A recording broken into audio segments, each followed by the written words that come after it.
ॐ अज्ञानतिमिरान्धस्य ज्ञानञ्जनशलाकया चक्षुरुन्मीलितं येन तस्मै श्रीगुरुवे नमः। हरे कृष्ण। श्री चैतन्य चरितामृत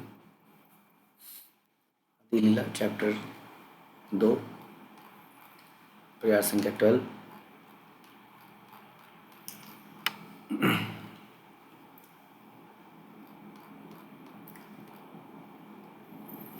ताहर अंगेर शुद्ध किरण मंडल उपनिषद कहे तारे ब्रह्म सुनिर्मल। जिसे उपनिषदें दिव्य निर्विशेष ब्रह्म कहती है वह उन्हीं परम पुरुष के प्रकाशमान तेज का मंडल है।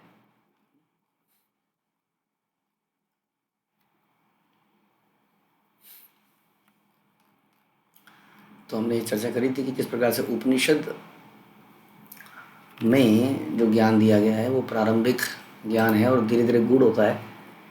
प्रारंभिक अवस्था में व्यक्ति को यही जानना इनफ है कि इस संसार में देखो, ये संसार चल कैसे रहा है, ये प्रकृति कौन है, ये कौन, who is the creator, who is the designer, who is the artist.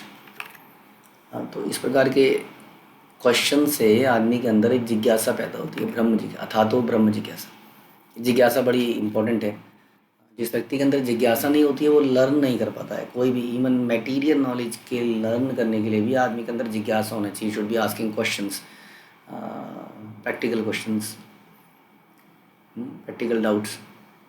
तो जिज्ञासा बड़ी ज़रूरी है, इनक्यूजिटिवनेस, जो कि हम परीक्षित महाराज के अंदर देखते हैं, जो कि हम अर्जुन के अंदर देखते हैं। इसी कारण से उन्हें इतना दिव्य ज्ञान प्राप्त हुआ।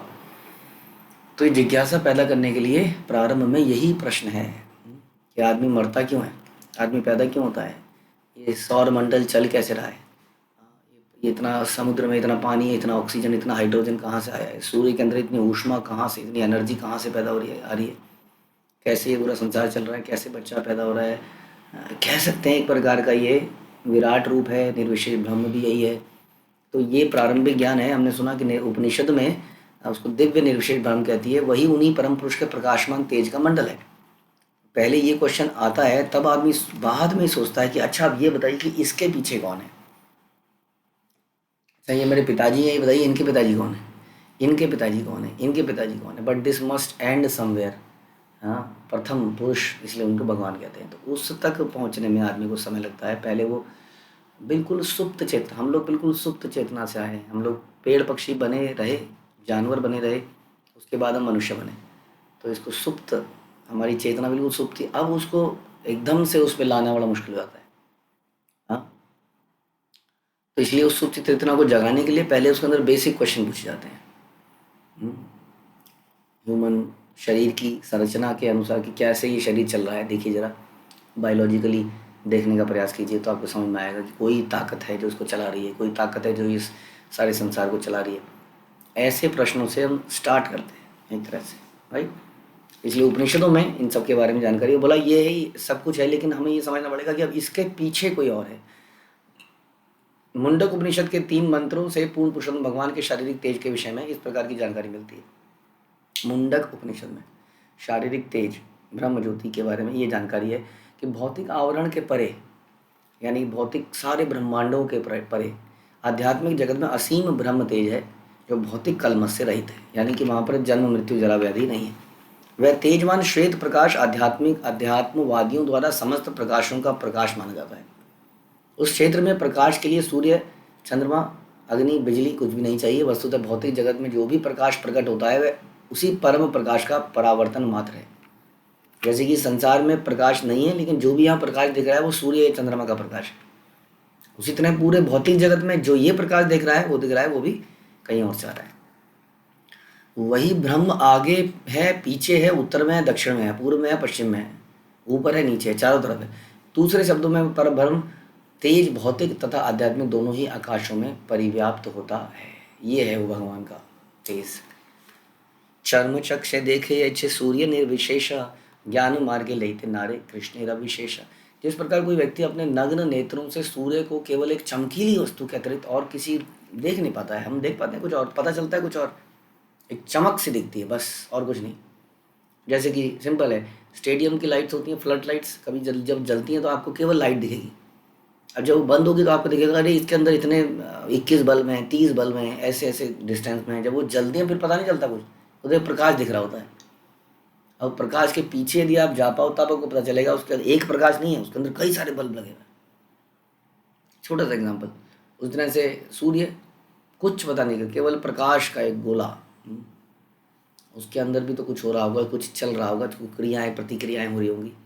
जैसे हम कहते हैं कि ब्लास्ट होते हैं, जैसे न्यूक्लियर ब्लास्ट कहते हैं, वहाँ प्रति क्षण या एक क्षण में पता नहीं कितने न्यूक्लियर ब्लास्ट हो रहे हैं। सोचिए कितना, अगर और भी कुछ मत मानिए कि वहाँ कुछ और हो ही नहीं रहा है, मान लेते हैं ब्लास्ट ही हो रहा है, तो ब्लास्ट भी तो कैसे दिखता है आप देखिए। हाँ, न्यूक्लियर बॉम्ब जो फटते हैं किस प्रकार की गैस से निकलती हैं, वो कैसा दिखता है वो नज़ारा। हमें कुछ दिख रहा है, हमें कुछ पता नहीं चल रहा है।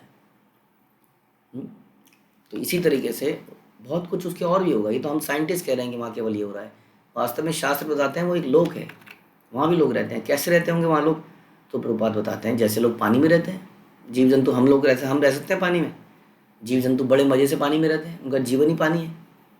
उसी तरह से कुछ जीव ऐसे हैं जिनका शरीर सूर्य के लिए उपयुक्त है, वो वहाँ रहते हैं। तो हर शरीर को में अलग अलग प्रकार की सुविधाएं मिली हैं। तो हम सूर्य को अपनी नेत्रों से नहीं देख सकते वास्तव में। उसी तरह केवल दार्शनिक चिंतन से कृष्ण की दिव्य विविधताओं को समझ नहीं पाएगा। इसके लिए एक लेवल तक आप लॉजिक लगाओगे। जैसे हमने बोला कि संसार कैसे आया, कौन इसको चला रहा है, कोई भी व्यक्ति जिसके अंदर लॉजिकल दिमाग है वो इस कंक्लूजन पे आ सकता है कि आत्मा है और कोई तो है शक्ति जो चला रही है इसको, और कोई शक्ति मेरे शरीर के अंदर है। ये शरीर केवल एक हाड़ मांस का एक ढेर नहीं है, जिसके अंदर भी थोड़ी सी बुद्धि है उसको 10 मिनट में ये समझाया जा सकता है। दिस शरीर इज बियॉन्ड अ मशीन। उसी तरह से this entire universe is running not automatically, somebody is running it. ये आदमी निष्कर्ष निकाल सकता। इसके बाद में धीरे धीरे धीरे श्रद्धा रखनी पड़ेगी।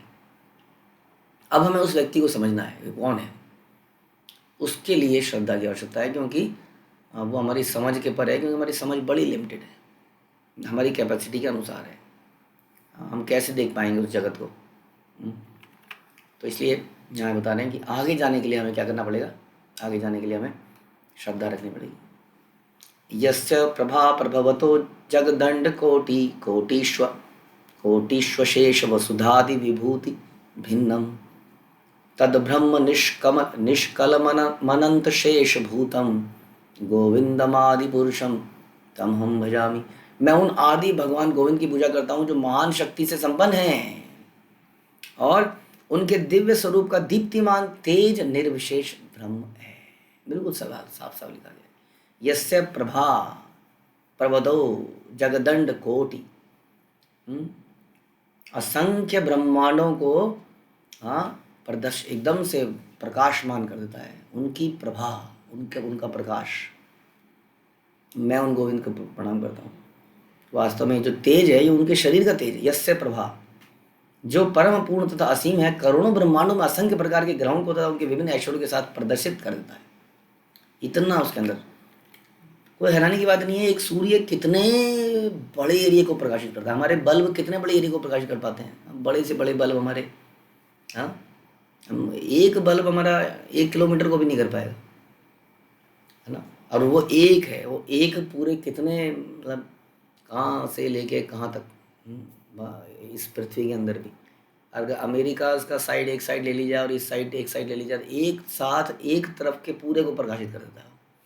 और केवल पृथ्वी को नहीं, जितने भी सौर मंडल में ग्रह हैं उन सब के ऊपर प्रकाश डाल के सबको लाइट उनको प्रकाशित कर देता है। जैसे मिलेगा ऐश्वर्यों के साथ प्रदर्शित करता है।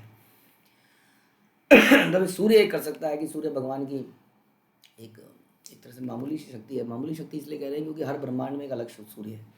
ब्रह्मांड कितने हैं? ब्रह्मांड अनकाउंटेबल है, अनकाउंटेबल बोला गया। जैसे कि कई बार एक बच्चा वो बुलबुले निकालता है उसमें से, ऐसे फूंक मार के तो बुलबुले निकलते हैं बहुत सारे। मानो बच्चा निकालता चला जाए, भर जाए कमरा बुलबुलों से।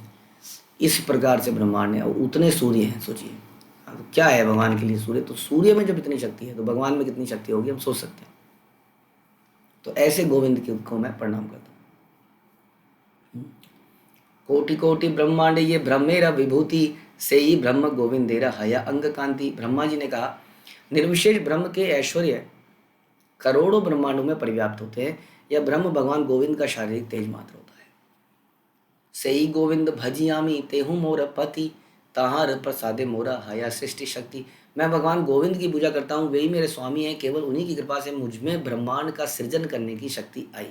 ऐसा ब्रह्मा जी बोल रहे हैं। मैं नहीं सृजन कर रहा हूँ, वास्तव में सृजन भगवान कर रहे हैं। जो व्यक्ति इन बातों को समझता है, जानता है कि हम जो भी कर रहे हैं उसमें भगवान का आशीर्वाद, भगवान की ही शक्ति है, तो उसके अंदर कभी घमंड तेज नहीं आता। जो अपने आप को करता नहीं मानता, दास मानता है। तो यहाँ ब्रह्मा जी बड़ा अच्छा एग्जाम्पल दे रहे हैं कि मैं नहीं बनाता हूँ। आप लोग सोच रहे हो कि मैं बनाता हूँ, ये भगवान की ही शक्ति है। मुनियो वात वासना श्रमणा ऊर्ध्व मंथिना, ब्रह्माख्यम धाम ते यान्ति शांता संन्यासिनो अमला। वे नग्न साधु तथा सन्यासी जो कठोर शारीरिक तपस्या करते हैं, जो अपने वीर्य को मस्तिष्क तक ऊपर उठा देते हैं, ऊर्ध्व रहता है, तथा जो ब्रह्म में पूर्णतया स्थित हैं, वे ब्रह्मलोक नामक मंडल में निवास कर सकते हैं। भगवान के धाम की बात नहीं कर रहे हैं। इतनी तपस्या करने के बाद भी कहाँ जा सकते हैं? ब्रह्मलोक। तो ब्रह्मलोक में ऐसे सिद्ध पुरुष रहते हैं, हाँ, जो बिल्कुल तेजवान है।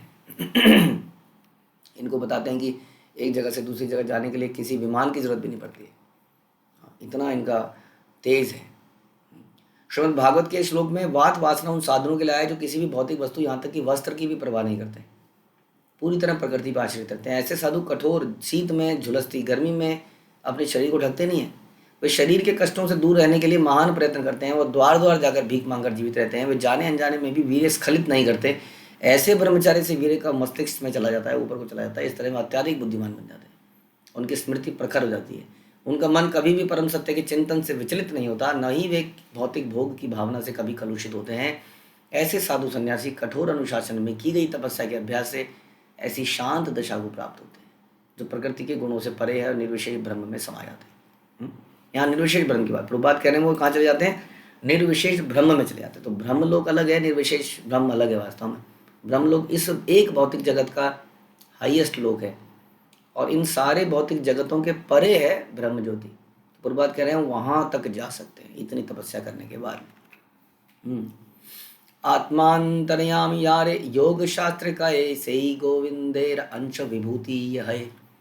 जिन्हें योग शास्त्रों में अंतर्यामी परमात्मा कहकर वर्णित किया जाता है, वे भी गोविंद के निजी विस्तार के अंश हैं। फिर से एक्चुअली एक ही चीज़ को कई बार कई श्लोकों से, कई शास्त्रों से प्रदर्शित किया जा रहा है, ताकि इसमें कोई डाउट ना रह जाए। बात कहने के लिए तो केवल 1 मिनट की है, लेकिन उसकी व्याख्या बड़ी डिटेलिंग करी जा रही है, क्योंकि बड़ा इंपॉर्टेंट सब्जेक्ट है, क्योंकि संसार में बड़ा भ्रमित कर देने वाला है। कारण यही कि ईश्वर सबके सामने साक्षात प्रदर्शित नहीं करते अपने आप को, इसलिए अधिकतर लोग ये मान लेते हैं कि ईश्वर है ही नहीं। कोई मानते हैं कि ये संसार, ये प्रकृति कंट्रोलर है, कोई मानते हैं अपने आप ही चल रहा है, कोई मानते हैं ईश्वर है लेकिन वो निर्विशेष है, निराकार है।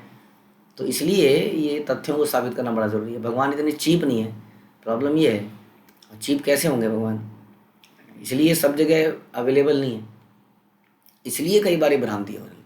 जैसे हम कहते हैं ना, अंगूर खट्टे हैं, जो खा ही नहीं जा रहे हैं तो फिर खट्टे कह के हम मन को बहला लेते हैं। जब भगवान दिख नहीं रहे हैं, पकड़ में नहीं आ रहे हैं, तो हम कुछ ना कुछ लॉजिक दे के आगे निकल पड़ते हैं। कौन दिमाग को इतना जोड़ दे?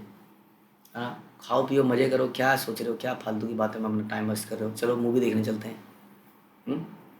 तो इस प्रकार के विचार हमारे हुए हैं। तो इसलिए इन चीज़ों के बारे में चर्चा बड़ी ज़रूरी है, क्योंकि ऐसी चर्चाएँ बंद हो गई हैं। अब भक्तों को कई बार लगता है कि ऐसी चर्चा का क्या लाभ, थोड़ा भगवान के पर्सनल फीचर के बारे में बताइए। हम लोग अपनी साधना के साथ साथ हमारा मुख्य काम प्रचार करना है, इसलिए ऐसे सिद्धांतों पर चर्चा बड़ी ज़रूरी है, क्योंकि यही चर्चा ना होने की वजह से लोग सहजिया हो गए हैं। तो बिना नियमों कानूनों के भगवान की वो अपना भक्त मानते हैं अपने आप को, या नास्तिक हो गए, मानते ही नहीं है भगवान को।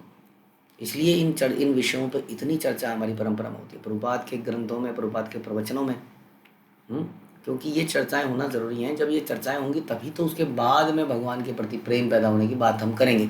पहले समझ तो लें कि भगवान हैं कौन, परमात्मा कौन है, क्योंकि बड़े कन्फ्यूजन्स हैं। हम सोचते हैं घट घट में परमात्मा है, तो परमात्मा तो हर जगह है, फिर एक जगह कैसे हैं? तो ये कॉन्सेप्ट पता नहीं है। फिर हम सुनते हैं शास्त्रों में ब्रह्म ज्योति, ब्रह्म ज्योति, ब्रह्म ज्योति, ब्रह्म ज्योति। हाँ, तो वो क्या है फिर? तो बहुत कन्फ्यूजन है। स्वर्ग लोग क्या है? इन सबको पिरोया नहीं गया है। तो श्रील प्रभुपाद ने इनको बड़े अच्छे तरीके से पिरो के हमारे सामने प्रस्तुत किया, तो अब सब एज इट इज़ दूध का दूध, पानी का पानी है। इसलिए चैतन्य चरितामृत में भी कृष्णदास कविराज बड़ी डिटेलिंग कर रहे हैं इसकी कि जिन्हें योग शास्त्रों में अंतर्यामी परमात्मा कहा गया वो गोविंद के निजी विस्तार हैं, बस और कुछ नहीं है। ईश्वरा परम कृष्णा सच्चिदानंद को सच्चिदानंद विग्रह अनादिरादिर गोविंद सर्व कारण। सर्व कारण, हर कारण के कारण है, तो परमात्मा का कारण कौन हुआ? भगवान हुए स्वयं गोविंद। निर्विशेष ब्रह्म का कारण कौन हुआ? कृष्ण हुए। विष्णु का कारण कौन हुआ?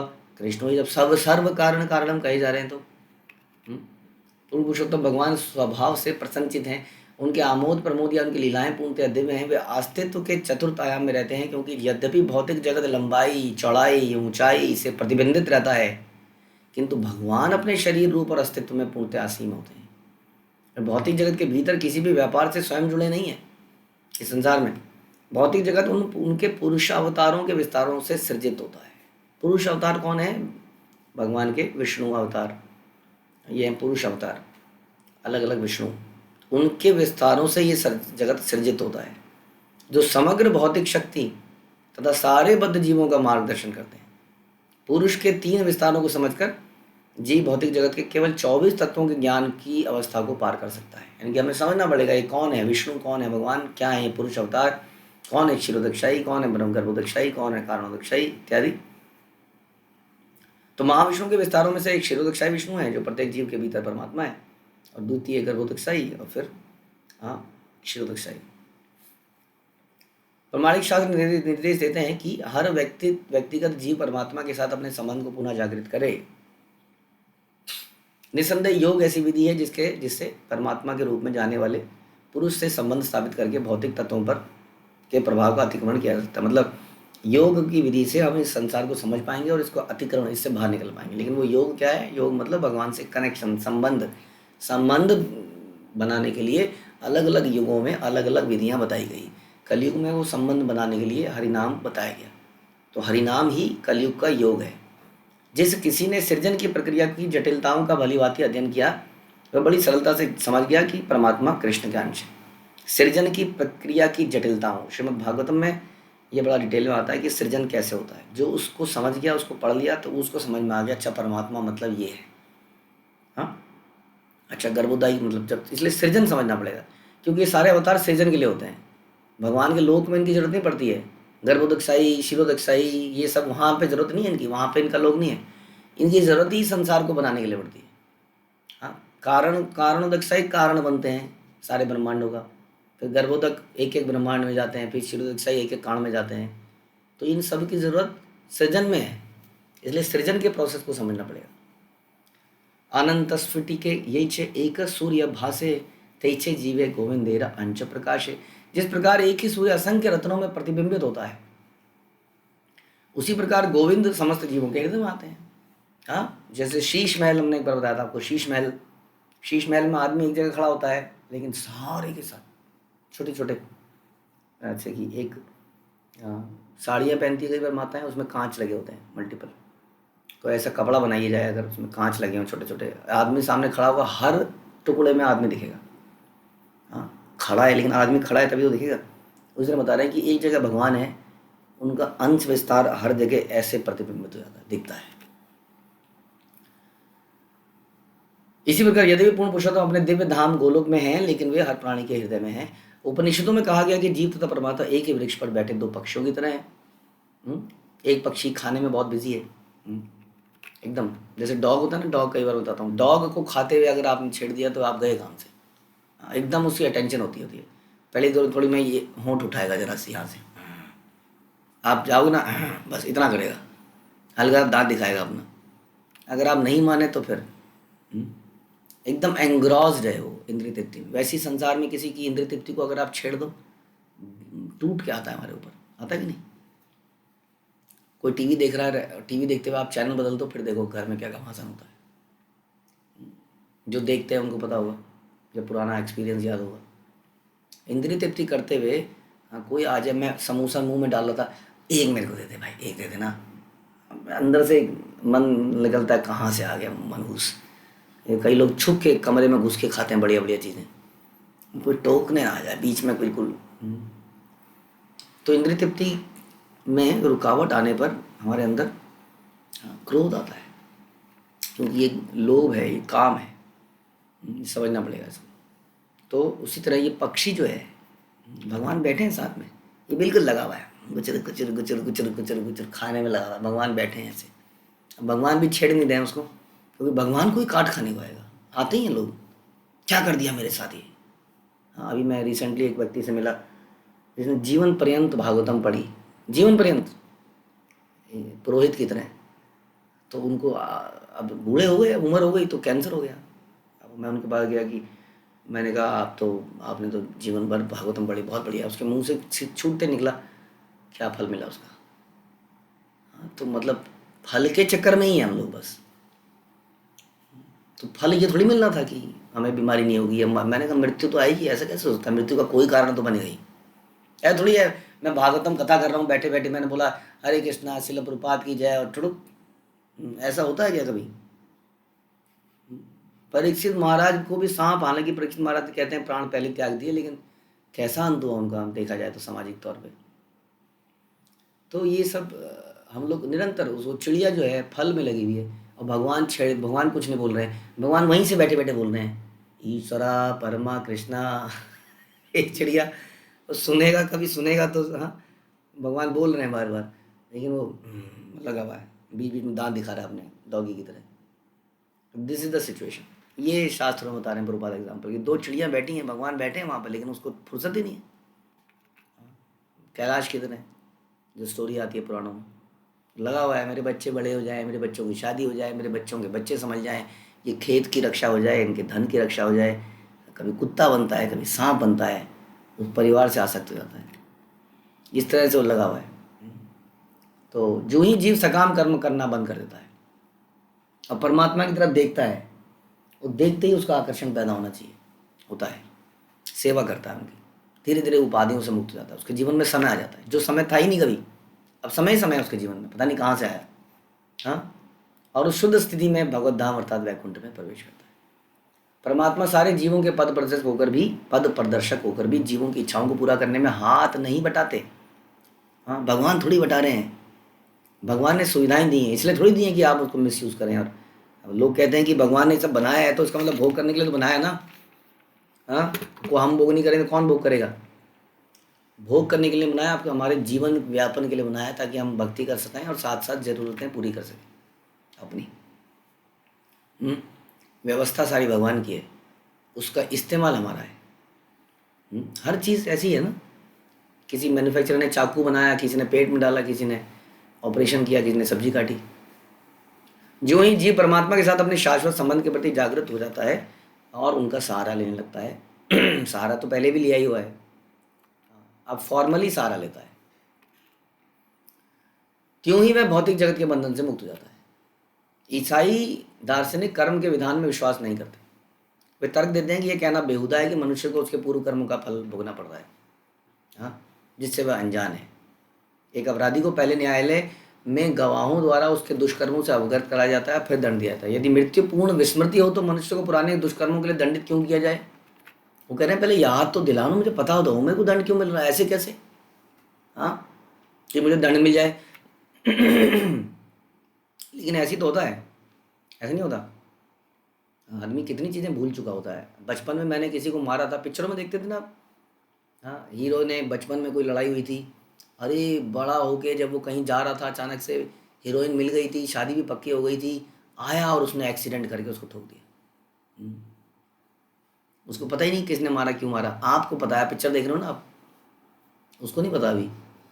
हाँ, ऐसा होता है जीवन में। कई बार कोई अचानक से हमें दुख दे रहा है, पता नहीं क्यों दुख दे रहा है, हमें नहीं पता है। ज़रूरी नहीं है कि आपको याद ही हो, आपको याद ही दिलाया जाए, दंड तो मिलेगा ही आपको। तो ऐसा नहीं है कि आदमी विस्मृत हो गया, मैं भूल गया तो मुझे दंड क्यों मिलना चाहिए। It's not like that. आदमी को ज्ञान तो होना चाहिए ना, ज्ञान के आधार पर उसको समझना पड़ेगा कि मुझे दंड क्यों मिल रहा है, क्योंकि डेफिनेटली मैंने कुछ किया है। क्योंकि ये संसार बड़ा लॉजिकल है, संसार को देखिए समझिए, जब सब कुछ इतना लॉजिकल है तो फिर यहाँ पे कोई भगवान के कंट्रोल से कुछ मिस हो जा रहा है, जो अचानक से कोई किसी को कष्ट दे रहा है यहाँ पर, तो फिर तो सारी डेफिनेशन ही बेकार हो गई कि कृष्ण हमेशा कंट्रोलर हैं, भगवान कंट्रोलर हैं, वो ओनर हैं, वो शक्तिमान है, फिर इसलिए फिर डेफिनेशन ही बेकार हो गई। इसलिए आपको तुक्के से नहीं हो रहा है, बार बार यही समझाते हैं हम, समझने का प्रयास करना पड़ेगा। तो इसलिए यदि मृत्युपूर्ण विस्मृति है तो फिर मनुष्य को पुराने दुष्कर्मों के लिए दंडित क्यों किया जाए। परमात्मा की धारणा के इन गलत तर्कों का एकमात्र अकाट्य उत्तर है, परमात्मा हर जीव के विगत कर्मों के साक्षी हैं। मनुष्य भले ही अपने बचपन के कार्यों का स्मरण ना रखें, किंतु उनके पिता, बाकी लोग तो याद रखते हैं ना। अब कई लोगों ने क्या किया होता है, बचपन में बड़ी बदमाशियां करी होती हैं तो कुछ गलत खाया, कुछ गलत पिया, वो भूल चुके होते हैं हम। लेकिन जब हम बड़े हो रहे होते हैं, बूढ़े हो रहे होते हैं, तो उसका रिएक्शन हमारे शरीर में दिखता है। अब हमें नहीं पता, कई बार हमारे माता पिता बताते हैं, बेटा तू बचपन में बहुत मीठा खाता था, आप देखते रहे दांत झड़ गए हैं 40 साल की उम्र में। उनको पता होगा कि मैंने बचपन में क्या किया, तो क्या दांत नहीं जड़ेंगे। जरा एक और एग्जांपल है, ये तो रियल एग्जांपल, आजकल ये केसेस बंद हो गए हैं क्योंकि लोगों ने अब इंजेक्शन वगैरह लगाना शुरू कर दिए हैं। रियल एग्जांपल ये है कि कुछ साल पहले तक, कई साल पहले तक, 20-25 साल में भी बिफोर दैट, लोगों को रेबीज़ की बीमारी होती थी और उन्हें अचानक से उन्हें कुत्ते के शरीर में घाव होना, और कई लोग कहते हैं कि आवाज़ भी उनकी बदल जाती थी, इतनी खतरनाक बीमारी होती थी, वो पता नहीं चलता था हुई क्यों। उसको याद नहीं है कि बचपन में 20 साल पहले किसी कुत्ते ने काटा था। ऐसा बीमारी होती थी कि कभी भी सरफेस हो जाती है, इसलिए कुत्ते काटने पे अब रेबीज़ के इंजेक्शन लगते हैं 20-20 साल बाद। उसको याद ही नहीं है, बचपन में काट देते थे कुत्ते कई बार। हम लोग तो बचपन में मिर्ची लगा देते थे उसके ऊपर, पता ही नहीं, कुछ आइडिया नहीं था।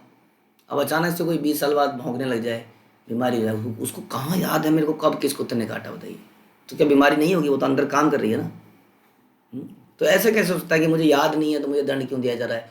अरे दिमाग से सोचना पड़ेगा, लॉजिकली सोचना पड़ेगा। तुक्का थोड़ी है कि कोई बच्चा अंधा पैदा हो रहा है, तुक्का है, मतलब गलती हो गई कोई किसी से, तो उसके साथ क्या, मतलब माता, इसकी माँ ने बहुत खट्टा खा लिया था, बहुत मिर्ची खा ली थी, तो बच्चा अंधा हो गया, तो बच्चे का क्या दोष फिर बोला जाए। तो माँ ने खाया तो माँ को अंधा कर दो, ऐसा तो नहीं होता। तो इसलिए ये कोई तुक्का नहीं है विषय वास्तव में। तो हम बड़े लोग याद रखते हैं, बता रहे हैं, पिता को याद होता है कि हाँ इसने बचपन में कुत्ते ने काटा था, यहाँ पर काटा था। वैसे ही हमारे पिता को याद होता है, परम पिता को। इसी प्रकार अनेक जन्मों में जीव के शरीर में अनेक परिवर्तन होते हैं, किंतु परमात्मा साथ में है, उनको सब पता है इसने कब कब क्या क्या किया है, इसलिए कभी भी कुछ तुक्का यहाँ नहीं होता है। इसको हमें समझना पड़ेगा। तो परमात्मा कहने का मतलब है भगवान हर किसी के हृदय में है और सब कुछ के साक्षी हैं। अथवा बहुनेतेन की ज्ञातेन तवा अर्जुना वेष्टभ्यामिदम सनमेकांशेन स्थितो जगत। भगवान कृष्ण ने कहा, अब मैं तुमसे और अधिक क्या कहूँ, मैं केवल अपने एक अंश के द्वारा इस विराट जगत में व्याप्त रहता हूँ, क्या बोलूँ तुमको मैं। ऐसा नहीं है मुझे पृथ्वी को उठाने के लिए एटलस की तरह, अरे बड़ी भारी है भैया, 10-10 बच्चे पैदा कर दिए आप लोगों ने, बच्चे कम करो, पृथ्वी भारी हो रही है, भारी, बहुत भारी हो रही है, ऐसा नहीं है। वास्तव में हम लोग कई बार बोलते हैं कि अरे इंसान ने प्रकृति को हिला के रख दिया, शोषण कर दिया प्रकृति का, प्रकृति पे इम्पैक्ट हम डाल नहीं सकते। भगवान बड़े अनलिमिटेड हैं, हम चाहे जितना भी पोल्यूशन फैला लें, सच बताएं आपको, लेकिन हम भगवान की सृष्टि में कुछ गड़बड़ नहीं कर सकते। आप समझ लीजिए इस बात को। आप कितनी भी फैक्ट्री खोल लीजिए, कितना भी पानी डाल लीजिए, आप पानी को दूषित कर नहीं पाएंगे इतना, अगर, लेकिन भगवान, ऐसा हो क्यों रहा है फिर, पोल्यूशन क्यों फैल रहा है, ऐसा लगता है कि हम इम्पैक्ट डाल रहे हैं, ओजोन में छेद हो रहा है, ऐसा लगता क्यों है, क्योंकि ये सब कारण है एक्शन एंड रिएक्शन का। भगवान ने सिस्टम ऐसा बनाया है कि तुम ये करोगे तो ये दंड तुम्हें मिलेगा, ये करोगे तो तुम ये दंड, ये पूरी जनरेशन ये गलती कर रही है तो इस पूरी जनरेशन को दंड मिलेगा, कलेक्टिव कर्मा। इसका मतलब ये नहीं, भगवान का क्या है, भगवान कहें चल खेल खत्म, चलो, हाँ चलो यहाँ पर आइए जी, हवा वायुदेव भाई भैया जरा सब गिरा दीजिए यहाँ पर, वायुदेव भाई सारे मकान गिर गए, आइए जरा अग्निदेव सब चीज़ में आग लगा दीजिए, और जल देव आइए सब चीज़ों को जल में निमग्न कर दीजिए। ठीक है, ये सब करने के बाद क्या होगा बताइए, आग लगा दी, पानी लगा दिया, भूकंप आ गया, सब गिरा गया, वायु आ गई, अब क्या हुआ, अब ऐसे हुआ कि घड़े की मिट्टी सब घड़े वड़े तोड़ दिए, वो फिर से मिट्टी बन गई। भगवान ने कहा आप चलो नए सिरे से इसका गोला बनाओ, फिर से गोला बन गया जी, चलो जी फिर से बनाओ, बस खत्म बात। क्या पोल्यूशन करोगे आप, क्या नदी का पानी, इतना अनंत है सारी चीज़ें कि हम चाह कर भी जीव कुछ कर नहीं सकता है। लेकिन ये सब क्या है, ये कर्मों का रिया, भगवान ने बनाया ऐसे संसार, एक्शन एंड रिएक्शन। इसलिए भगवान कह रहे हैं तुम क्या कर सकते हो, मैं एक अंश से सारे विराट जगत को मैं व्याप्त रहता हूँ और सबको संभाल लेता हूँ। उसके लिए मुझे ज़्यादा दम नहीं लगाना, मुझे करना नहीं पड़ता। जीव क्या प्रकृति को नुकसान पहुँचाएगा? क्या हम पेड़ काटेंगे, क्या हम जंगल को नुकसान करेंगे, बताइए। But this is action and reaction. भगवान ने एक व्यवस्था करके दी थी आपको, आप उस व्यवस्था को खराब कर रहे हैं, उसको दंड मिल रहा है साथ के साथ। बट ऐसा नहीं है कि भगवान अब बेचारे हो गए, अब क्या करें, मैंने तो ये बनाया था ऐसा, 6 दिन उन्होंने छेद कर दिया इसमें। तम इवम अहम अजम शरीर भाजाम हृदय हृदय धिष्ठितम धिष्ठितम आत्म कल्पितानाम प्रतिदर्शम एव न एकधा अकर्म एकम समाधिगता अस्मि विधूत भेद मोह। भीष्म पितामह क्या कहते हैं? जिस प्रकार एक ही सूर्य विभिन्न दर्शकों को भिन्न भिन्न रूप से अवस्थित प्रतीत होता है, उसी तरह हे अजन्मा, आप हर जीव में परमात्मा के रूप में भिन्न भिन्न प्रकार से प्रतिनिधित्व करते प्रतीत होते हैं। आपको कोई सूर्य कहाँ दिखता है अलग अलग तरीके, सूर्य तो सूर्य की तरह दिखता नहीं। अभी आप यहाँ पर बैठे हैं दिल्ली गाजियाबाद में, तो वहाँ धूप आ रही है, कहीं बैठे होंगे किसी हिल स्टेशन पे, हो सकता है वहाँ बादल से पूरे सूर्य दिख ही ना रहा हो। हाँ, कहीं पर सूर्य मॉर्निंग का समय हो लाल दिख रहा हो, कहीं पर इवनिंग का समय हो, कहीं पर दिन का समय है, तो हर व्यक्ति को सूर्य अलग अलग तरीके से दिख रहा है।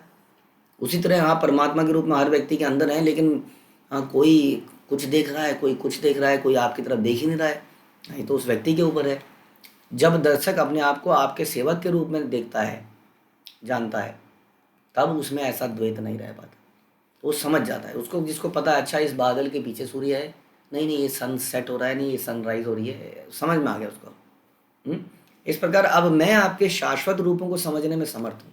अब किसी भी रूप में आ जाइए मेरे सामने, मुझे पता है। हाँ, चाहे वामन रूप में आ जाइए, चाहे वराह रूप में आ जाइए, कैसे भी बन के आ जाइए, मैं समझ गया कौन हुआ। केशव धृता, ये वाला रूपा, ये वाला रूपा, और भली बात ही जानता हूँ कि परमात्मा आपके अंश मात्र हैं। ऐसा श्रीमद् भागवत में भीष्म पितामह कहते हैं। तो श्रीमद् भागवत का श्लोक कुरुओं के पितामह भीष्म ने कहा, तब वे अपने जीवन के अंतिम काल में थे, सैया पे लेटे थे, जब महाराज युधिष्ठिर मरणासन भीष्म से नैतिक तथा धार्मिक उपदेश लेने के लिए आए। हाँ, और साथ में अर्जुन और कृष्ण स्वयं थे, और बहुत सारे मित्र थे, प्रशंसक थे। तो अंत समय में भीष्म पितामह ने यह कहा कि जिस प्रकार एक सूर्य अनेक व्यक्तियों के लिए देखने की वस्तु है, उसी तरह भगवान कृष्ण के एक अंश, जो हर जीव के हृदय में एक अंश है, जो हर जीव के हृदय में बैठा हुआ है, विविध प्रकार से दिखता है। जो व्यक्ति भगवान कृष्ण की सनातन सेवा में अपने आप को लगाता है और उनके संपर्क में आता है, वह परमात्मा को पूर्ण पुरुषोत्तम भगवान के आंशिक रूप में देख पाता है। उसे पता है ये आंशिक रूप है। भीष्मदेव जानते थे, इसलिए वो समझते थे कि कृष्ण जन्म है, दिव्य रूप, उनका रूप दिव्य है, लेकिन अंश रूप में वो हर जीवात्मा के हृदय में है, लेकिन वही उनका अंतिम रूप नहीं है। अंतिम रूप में तो ये तो फोटो है, फोटो जो मैंने बटुए में लगा रखी है अपने बच्चों की, लेकिन बच्चे साक्षात भी हैं, वो मांगते हैं कुछ, पापा जन्मदिन है कुछ दो। हाँ, फोटो तो उनका अंश है। वो फोटो हमारे हृदय में भी भगवान की एक फ़ोटो है, सबके हृदय में भगवान की एक फ़ोटो है। हमने बोला था ना, स्टैंप लगाई हुई है, एक फ़ोटो की तरह भी समझ सकते हैं। हमने एक फ्रेम के अंदर एक फ़ोटो है। कईयों के फ्रेम में धूल चढ़ गई है, कईयों ने उस फ्रेम के ऊपर दूसरी फ़ोटो लगा ली है, अपनी पत्नी की, अपनी प्रेमिका की। वो फ़ोटो सबके पास है, हाँ, लेकिन वो फ़ोटो दिखाती है कि व्यक्ति साक्षात भी है। हरे कृष्ण। श्रील प्रभुपाद की जय, श्री चैतन्य चरितामृत की जय, श्री कृष्णदास कविराज की जय।